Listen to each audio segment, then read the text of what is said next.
こんにちは、斉藤直樹です。今日はリスナーさんの質問にお答えしていきます。20代、久前夏木さんからの質問です。斉藤直樹先生、こんにちは。久前夏木と申します。今まで2回ほどチャレンジして挫折していた3ヶ月上達法を自分に合った苦痛度で実践できるようになり、それがいいね数などにも現れ始め、ジャンプ主人公のような気持ちで楽しくなってきた絵描きです。いいですね。ただ私は真面目すぎて勉強モードに入ってしまうところがあり、勉強嫌いで飽き性な私にとって、そのモードが続くと充電切れになるようにやる気がなくなってしまいます。そして最近、一日中絵のことを考え続けたり、休憩がてら落書きをしていても真剣になってしまっていたりで、また充電切れになりそうな予感があります。そこで質問なのですが、良い休憩法、また休憩に入るための切り替え方法はありますか？もしあればぜひ教えてほしいです。斉藤先生の動画、いつも更新を楽しみにしています。今までの動画や斉藤先生が Vimeo から出している1ヶ月で絵が上手くなる動画を見ることで楽しく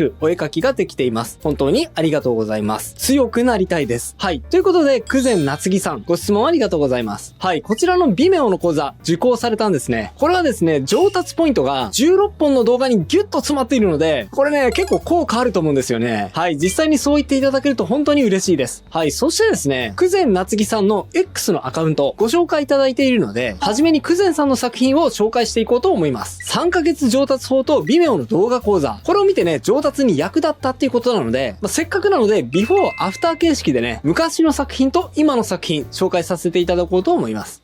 久前夏木さんの作品の紹介。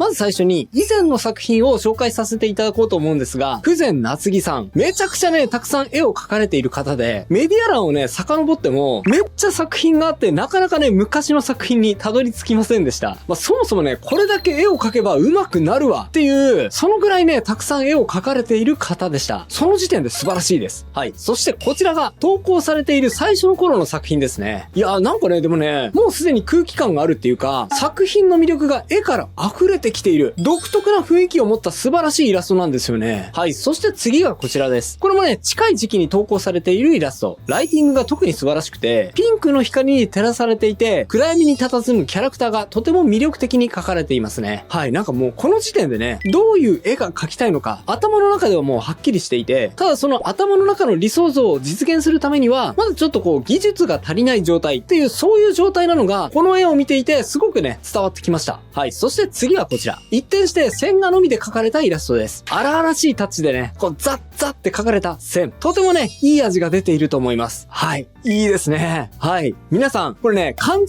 しちゃいけません。今見せたの、久前さんの以前の作品なんです。今はというと、これね、めちゃくちゃ上達してます。やばいですよ。紹介していきますね。はい。こちらが今の久前さんのイラストです。ドン！いや、めちゃめちゃ上手くなってるでしょ。すごい！紫陽花の花をね、不機嫌そうにハサミで摘み取っている少年でしょうか。少女じゃなくて少年ですよね。はい。久世さんの荒々しい線画の表現と、少年の少しこう角張ったような体格、顔つきが非常にね、こう絵柄にマッチしていて、すごくね、かっこいい表現になっていると思います。色使いもね、すごく幅があって、例えばこの紫陽花の葉っぱを見ていただくとわかると思いますが、上の方の葉っぱと下の方の葉っぱ、これね、まるで色使いが違うことに気づくと思います。下の方の葉っぱは水面がね、ちょっとこう反射していて、淡い緑色になっているんだけど、上の方に行くに従って、かなりね、こう鮮やかなきつい緑になっているんですね。この色幅がこの作品に奥行きを生んでいるんですね。はい、めちゃめちゃ綺麗です。さらに次の作品がこちら。はい。一転して赤い炎をイメージしたイラストですね。いや、これもね、めちゃめちゃかっこいいです。炎のシルエットと赤い髪の毛のシルエットが、こう一体になってね、彼の燃え盛る心の内をうまくね、表現していますよね。あとはね、これだけ赤が綺麗に見えるのは、実は赤そのものの色も大事なんですが、この作品の真ん中の方のね、この大きな面積を占めている緑がかったグレーのおかげで、この赤の色がね、めちゃくちゃバチッとかっこよく決まっているんですよ。このね、真ん中の色との組み合わせ。これがね、最高にかっこいいです。すごい。そして最後、線画のみの表現もパワーアップしています。はい。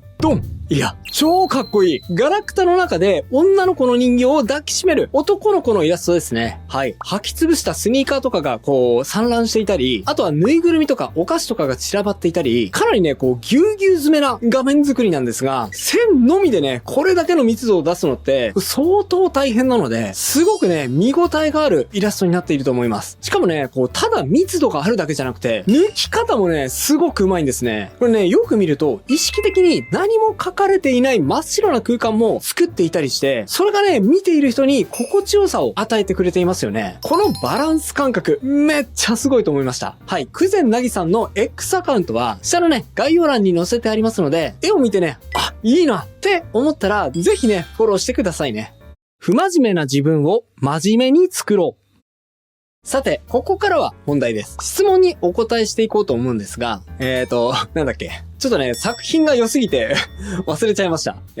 そうだ。一日中絵についてのことを考えていたり、休憩がてらに落書きをしようとしても、真剣になりすぎちゃって休憩が取れないと。上手に休憩を取る方法を教えてくださいと。そういうことでしたよね。ですね、まず最初に大変残念なお知らせなんですが、最初に言っておかなければいけません。久前さんはですね、そもそももうそういう性質を持っている人です。なので、本質的にそれをね、もう変えることっていうのはできないと思うんですね。これは別に絵に限ったことではないと思うんですが、久前さんって何かに夢中になった時に、もう多分ね、それしか考えたくない人なんですよ。おそらくね。なので、今はもう絵のことで頭がいっぱいなので、寝ても覚めてもご飯を食べていても遊んでいてもずーっとね、絵のことで頭がいっぱいになっている人なんだと思うんですよ。で、その勢いで限界までね、バーっと絵を描いていると、パンクしてね、充電切れになってしまって、で、その結果やる気がなくなっちゃう。そういうことが起こるわけじゃないですか。つまりですね、そのやる気がなくなっちゃうっていうことこそが、九段さんにとってのベストな休憩の仕方なんだと僕は思うんですね。はい。これですね、九段さんにとっては不本意なのかもしれませんが、それこそが九段さんにとっての今のところのベストサイクル。これね、もうすでにそのベストサイクルになっていると思うんです。絵のことだけをね、突き詰めてずーっと考えて、で、限界が来てやる気がなくなって休憩っていうね、サイクルなんです。これはね、もう実は九段さんだけじゃありません。そういう性格の人にとってのベストなね、休憩のサイクルだと僕は思うんですね。で、その性質からは基本的に逃れられないと思ってください。九段さんはね、どこまで行っても九段さんなので、そこから逃げることはできません。まずはそれを自覚してくださいね。で、これだけでね、終わってしまうと、ただね、突っぱねただけみたいになっちゃうので、いくつか思いつく対策をお話ししましょう。元々のね、性質は変えられないんだけど、そのサイクルをちょっとだけ緩めるというか、パンクするのを遅らせるぐらいはできると思います。どうするのかというと、久前さんはですね、ご自分でも言っていますが、良くも悪くも真面目なんです。真面目すぎるほど真面目なんだと思うんですね。で、その真面目さゆえに、落書きしている時でさえ、途中でね、真面目に落書きを始めてしまって、いつの間にか途中でそれが本気の絵に変わってしまって、結果、落書きが終わってみたら、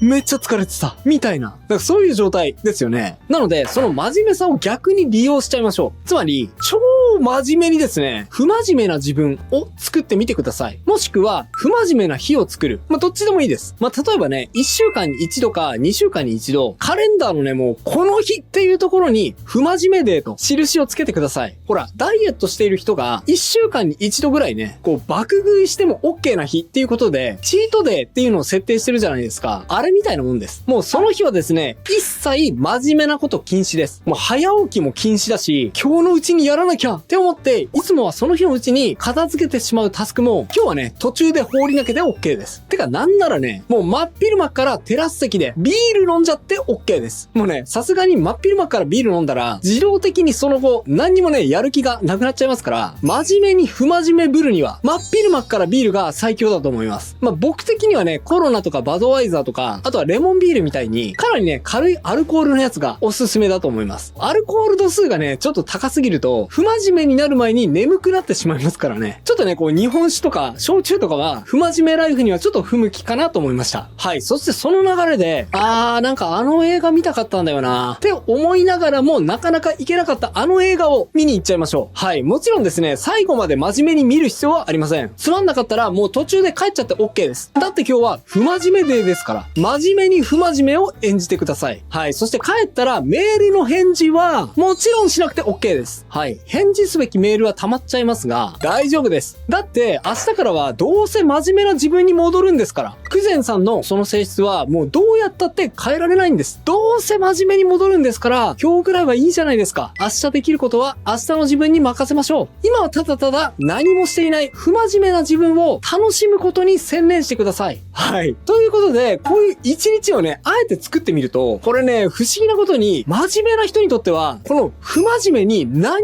もしていない日っていうのが、本当にね、退屈で仕方ないんですよね。もうね、何もしていない、休んでいる途中に、九段さんこう思うと思います。なんかもう、めちゃめちゃ絵描きたいな。もう帰って勉強しようかな。いや、むしろさせてくれってね、途中で思うと思うんです。はい。そうなったらね、もう閉めたものです。だって、早くやりたいって思うっていうことは、もうそれって心が回復しています。きっとね、リフレッシュして、明日からの真面目ライフ、新たな気持ちでスタートできると思います。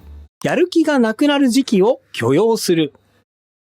はい。そしてね、最後にお伝えしたいのは、今日最初にもお伝えしたように、人間元々の性質は変えられないっていうことです。久善なぎさんの性質っていうのは、やる気をガーッと一気に消費して、一気に燃やし尽くして、で、燃え尽きてしばらくやる気がなくなるっていう、そういう性質だと思うんですね。はい。残念ながらね、最後の燃え尽きてしばらくやる気がなくなるっていうとこまで含めて、もう性質なんですよ。そこまで1セットなんですね。まあでもね、おそらく住んでいる地域や国、周りの人、宗教などなど、いろんな理由で久善さんは、やる気がない状態はダメなことなんだ。だから、それは避けなきゃいけないって、そう思ってると思うんですが、僕はね、別にそんなことはないと思います。むしろですね、そういうちょっとこう、変なところがあった方が、なんかこう、生き物として可愛いじゃないですか。なんかそういう変な部分、残念な部分って、僕はその人の個性や魅力につながっていると思うんですね。まあもちろんですね、ダメな部分を完全に諦めてしまって、そのまま放置してしまったり、あるいはずるずるそっちに行き過ぎてしまうと、ただのね、ダメ人間が出来上がるだけなんですが、程よくダメな自分も認めてあげないとなかなか息苦しくて長続きしないんじゃないかと僕は思います。久善さんは充電切れが怖いとおっしゃっていますが、別にね、充電が切れちゃっている時期があってもいいじゃないですか。そのせいでしばらく何もしない時期があっても別にいいと思います。これはね、もう本当に文字通りそういう時期があってもいいと思いますし、あとはね、別の視点で言うと、なんかもう別に充電が切れちゃって何もしない時期があってもいいやって普段からそう思っておくことで、その結果ね、今の気分が楽になって、結果的に逆にめきめきとやる気が湧いてくる状態ってあると思うんですね。例えば僕の友達も、もう会社辞める、もう明日辞めるから、ちょっと辞表準備するわって言って辞表を準備して、もうこれでいつでも辞められるっていうね、こう本気で決意をしたら、なんかね、急に気分が楽になったみたいで、もう翌日にはね、やっぱりもうちょっと頑張ってみるわって、なんか翌日にね、言い出したやつもいたんですよ。はい。そういうもんだと思います。こうしなきゃって強く思い続けていると、実はね、心のエネルギーってそれだけで消耗していくので、別に真面目に続けなくていいや。やりたくない時にはもう全部投げ出しちゃおうくらいにね、不真面目に思っておいた方が、実は結果的に心のエネルギーがこう持続して、長くね、活動を続けられるっていうね、そういう考えも一方ではあると思います。真面目な自分と不真面目な自分、このね、両輪が結構大事なんですね。はい。そしていつもはね、僕もうちょっと長く話すんですが、今日はね、娘の運動会があるので、動画はこのぐらいで切り上げて、娘の運動会見に行ってこようかと思います。久善さん、頑張りすぎないで、不真面目な自分作り上げてみてください。応援しています。ということで、いかがだったでしょうか？今回は、休みが取れない。どうしたら？というお悩みにお答えしてみました。このチャンネルでは、お絵描きに関する様々なお悩みにもお答えしています。例えばこちらの動画、気まぐれ添削175。もっと絵に自分をさらけ出してください。では、絵のテンプレートや記号に頼らずに、自分の癖をさらけ出すことで、絵の魅力をぐぐっと高める方法について、添削を通してお伝えしてみました。興味があれば、こちらも合わせてチェックしてみてくださいね。